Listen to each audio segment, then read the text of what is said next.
Students, welcome back to statistics by Savita. ನೀವು first subscribe ಮಾಡ್ಕೊಂಡ್ಬಿಡಿ, like ಮಾಡಿ, ಯಾಕಂದರೆ ಈ ವಿಡಿಯೋ ನಿಮಗೆ ಇಲ್ಲಿ ಸೆಕೆಂಡ್ ಪ್ರಿಪ್ರೇಟ್ರಿಗೆ ತುಂಬಾ ಹೆಲ್ಪ್ ಆಗುತ್ತೆ ಅಂದ್ಕೊಳ್ತೀನಿ. ಯಾಕಂದರೆ ಈಗ ಫಸ್ಟ್ ಪ್ರಿಪ್ರೇಟ್ರಿಯಲ್ಲಿ ಕೆಲ್ಲೀಸ್ ಈಗ 5 ಮಾರ್ಕ್ಸ್ ಬಂದುಬಿಟ್ಟು ಫಸ್ಟ್ ಕ್ವಶನ್ನು ಕೆಲ್ಲೀಸ್ ಇತ್ತು, ಹೌದಾ? ಆ ಕೆಲ್ಲೀಸ್ ಬಿಟ್ಟು ಏನು ಕೇಳ್ಬೋದು ಅಂತ ಹೇಳಿಬಿಟ್ಟು ಫಸ್ಟ್ ಪ್ರಿಪ್ರೇಟ್ರಿಯಲ್ಲಿ ಕೇಳಿದ್ದಾರೆ ಅಂತಂದರೆ, ಈಗ ಸೆಕೆಂಡ್ ಪ್ರಿಪ್ರೇಟ್ರಲ್ಲಿ ಮೋಸ್ಟ್ ಎಕ್ಸ್ಪೆಕ್ಟೆಡ್ ನೆಕ್ಸ್ಟ್ ಕ್ವಶನ್ ಬೇರೆ ಕ್ವಶನ್ ಇರ್ಬೋದು ಅಂತ ಅಂದ್ಕೊಳ್ತೀನಿ ನಾನು. ಈಗ ನಾನು ತೊಗೊಂಡಿರೋದಿಲ್ಲಿ model question paper 1. Model question paper 1ಅಲ್ಲಿ ತೊಗೊಂಡಾಗ ಫಸ್ಟ್ ಬಂದುಬಿಟ್ಟು 25th ಕ್ವಶನ್ನು ಸಿಂಪಲ್ ಜಾಮೆಟ್ರಿಕ್ ಮೀನ್ ಇದೆ. ಸಿಂಪಲ್ ಜಾಮೆಟ್ರಿಕ್ ಮೀನು ಇರ್ಬೋದು, ಇಲ್ಲಾಂದರೆ CPI ಇರ್ಬೋದು ಇಲ್ಲಿ. ಯಾಕಂದರೆ ಅಲ್ಲಿ ಫ್ಯಾಮಿಲಿ ಬಜೆಟ್ ಮೆಥಡು ಇರ್ಬೋದು, ಇಲ್ಲ ಅಗ್ರಿಗೇಟಿವ್ ಎಕ್ಸ್ಪೆಂಡಿಚರ್ ಮೆಥಡು ಇರ್ಬೋದು.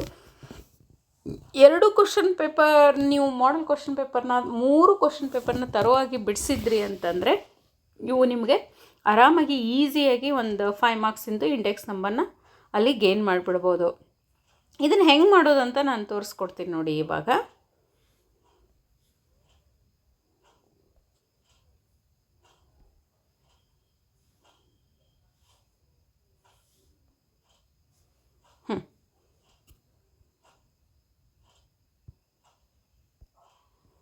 ಓಕೆ, ನೋಡಿ ಇಲ್ಲಿ ಸಿಂಪಲ್ ಜಾಮೆಟ್ರಿಕ್ ಮೀನ್ ಅಂತಿದೆ. ಸಿಂಪಲ್ ಜಾಮೆಟ್ರಿಕ್ ಮೀನ್ ಅಂದಾಗ ಫಸ್ಟ್ ಕ್ವಶನ್ನು ಇಲ್ಲಿ ಐಟಮ್ ಕೊಟ್ಟಿದ್ದಾರೆ. ಸೆಕೆಂಡಲ್ಲಿ P0 price of the P0 ಇದು price of the base year. Next ಇದರಲ್ಲಿ P1, ಹೌದಾ? Next P = P1 divide by P0 into 100 ಮಾಡ್ತೀರಾ, ಹೌದಾ? ನೆಕ್ಸ್ಟು ಲಾಗ್ ಆಫ್ P ತೊಗೊಳ್ತೀವಿ ನಾವು ಇಲ್ಲಿ, ಯಾಕಂದರೆ ಸಿಂಪಲ್ ಜಾಮೆಟ್ರಿಕ್ ಮೀನಲ್ಲ ಇದು, ಅದಕ್ಕೆ. ಈಗ ನೋಡಿ 21 ಡಿವೈಡ್ ಬೈ 14, 21 ಡಿವೈಡ್ ಬೈ 14 ಮತ್ತು 14 ಡಿವೈಡ್ ಬೈ 21 ಮಾಡಬೇಡಿ. ಎಷ್ಟೋ ನೀವು ಕನ್ಫ್ಯೂಷನ್ ಆಗಿಬಿಟ್ಟು ಒಮ್ಮೊಮ್ಮೆ ಓವರ್ ಕಾನ್ಫಿಡೆಂಟ್ ಆಗಿಬಿಟ್ಟು ಅದನ್ನು P0 divide by P1 ಮಾಡಿಬಿಡಬೇಡಿ. P1 ಯಾವಾಗಲೂ 1 ಮೇಲ್ಗಡೆ ಇರುತ್ತೆ. P1 divide by P0 into 100 ಮಾಡ್ಕೊಂಡು ಹೋಗಿ ಇಲ್ಲಿ ಲಾಗ್ ಆಫ್ P ತೊಗೊಳ್ತೀವಿ, ಹೌದಾ? ಲಾಗ್ ಆಫ್ P ಮಾಡ್ಕೊಂಡ್ಬಿಟ್ಟು ಅದ್ರದ್ದು ಟೋಟಲ್ ತೊಗೊಳ್ತೀವಿ. ತೊಗೊಂಡು ಇಲ್ಲಿ ಏನಪ್ಪ ಸಿಂಪಲ್ ಜಾಮೆಟ್ರಿಕ್ ಮೀನದ್ದು ಫಾರ್ಮುಲಾ ಅಂತಂದರೆ P01 = NT log of summation of log P divide by N, ಹೌದಾ? NT log of summation of log P ಎಷ್ಟು ಬಂದಿರುತ್ತಲ್ಲ ಅದು divide by number of values ಎಷ್ಟಿದೆ ಇಲ್ಲಿ 4 ಡಿವೈಡ್ ಬೈ 4.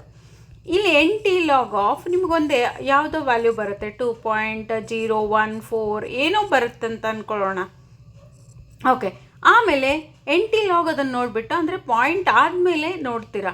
ಪಾಯಿಂಟ್ ಆದಮೇಲೆ ನೋಡಿದಾಗ ಅಲ್ಲಿ 142 ಅಥವಾ 135 ಎಷ್ಟೋ ಬರುತ್ತೆ ಇಲ್ಲಿ value.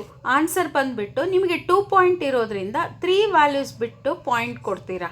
Then you are getting as answer as 142.3 is a answer. Okay,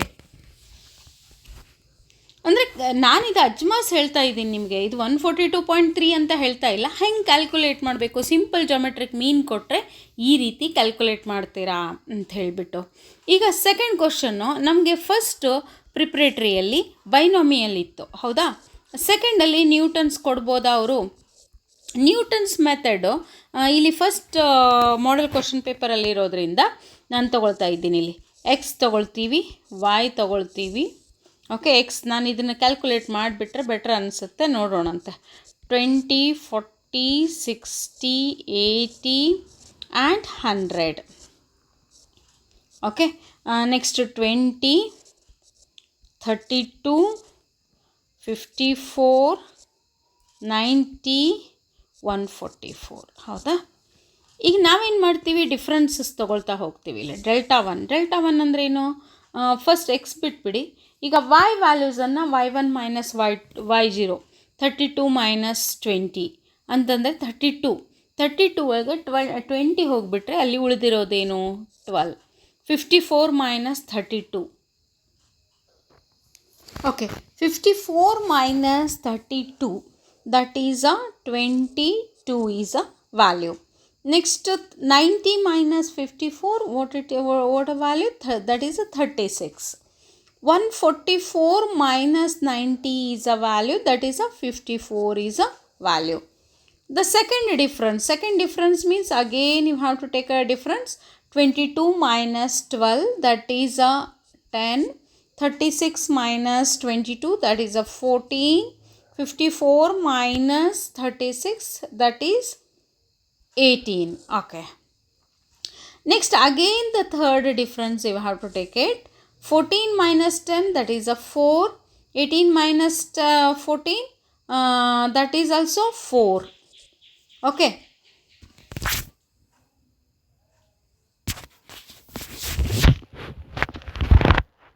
That is also 4. Then the difference 4 minus 4, that becomes a 0. Okay.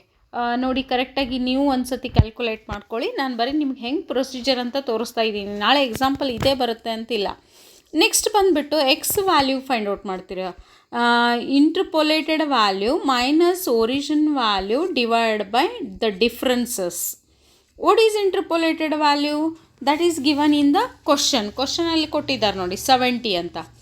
70 minus that is origin value is 20. That is 20 divided by differences is 20 differences. Next 50 divided by that is equals to 20. 2.5 is the answer. Okay, the 2.5 is the answer. After getting this one, you have to take the formula. Yx is equals to y0 plus x into delta 1 plus x into x minus 1 divided by 2 factorial into delta 2 plus x into x minus 1 into x minus 2 divided by 3 factorial into delta 3.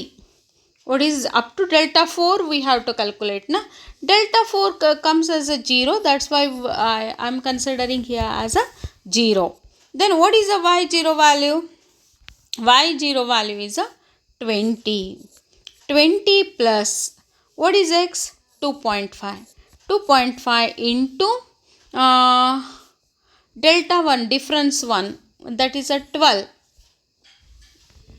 12 plus again 2.5 into 2.5 minus 1 divided by 3 factorial, that is 2 factorial, 2 into 1, that is, and delta 2 value is a 10. Then you have to take a into 10 plus again 2.5 into 2.5 minus 1 into 2.5 minus 2 divided by 3 into 2 into 1 into the third difference is 4.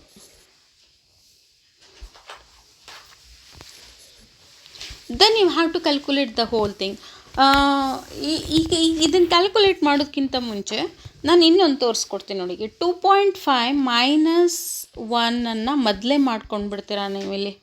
ಅಂದರೆ ಇಲ್ಲೇ 2.5 minus 1 ಅಂದರೆ 1.5 ಅಂತ ಅದನ್ನು calculate ಮಾಡಿದ್ರೆ 2.5 minus 2 ಅಂದಾಗ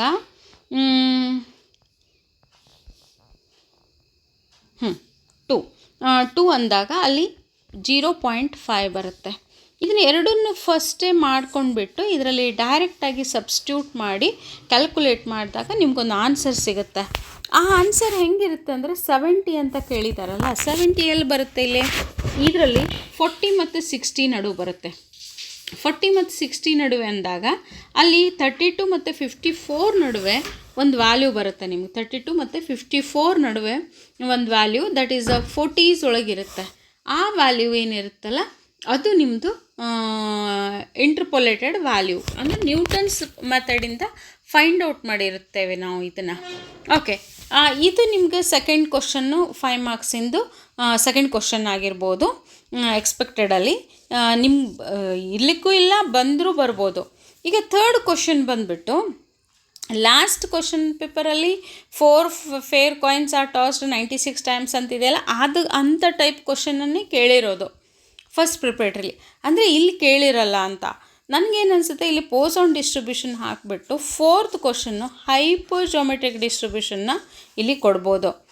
next ಬಂದುಬಿಟ್ಟು 5th question ಅಲ್ಲಿ large sample test ಕೊಟ್ಟಿದ್ರು, ಇಲ್ಲಿ SST ಸ್ಮಾಲ್ ಸ್ಯಾಂಪಲ್ ಟೆಸ್ಟ್ನ ಕೊಡ್ಬೋದು. 6th ಕ್ವಶನ್ ಬಂದುಬಿಟ್ಟು ನಿಮಗೆ ಟ್ರಾನ್ಸ್ಪೋರ್ಟೇಷನ್ ಟ್ರಾನ್ಸ್ಪೋರ್ಟೇಷನ್ ಸಮ್ನ ಕೊಡ್ಬೋದು. 7th ಸಮ್ಮು ಇನ್ವೆಂಟರಿ ಥಿಯರಿನ ಇಲ್ಲಿ ಕೊಡ್ಬೋದು ಅಂತ ನಾನು ಅಂದ್ಕೊಳ್ತಾ ಇದ್ದೀನಿ. ಇದು ಎಕ್ಸ್ಪೆಕ್ಟೆಡ್ ಕ್ವಶನ್ ಪೇಪರು, ಮತ್ತು ಅವ್ರು ಹೆಂಗೆ ತೆಗೆದಿರ್ತಾರೋ ನನಗದು ಅಂದರೆ ನನಗೇನು ಅನಿಸುತ್ತೆ ಅದನ್ನು ಬಿಟ್ಟು ಈ ಕ್ವಶನ್ಸನ್ನು ನಾನು ಇಲ್ಲಿ ನಿಮಗಿಲ್ಲಿ ಹೇಳ್ತಾ ಇದ್ದೀನಿ. ಓಕೆ ಸ್ಟೂಡೆಂಟ್ಸ್, ನೋಡಿ ಇದರಲ್ಲಿ ಯಾವುದು ನಿಮಗೆ ಬರಲ್ಲ, ಇದನ್ನು ನೀವು ಕಮೆಂಟ್ ಮಾಡಿದರೆ ನಾನು ಆ ಪ್ರಾಬ್ಲಮನ್ನು ನಿಮಗೆ ಇಲ್ಲಿ ಮಾಡಿ ತೋರಿಸ್ತೇನಂತೆ. Okay students, thank you for watching the video.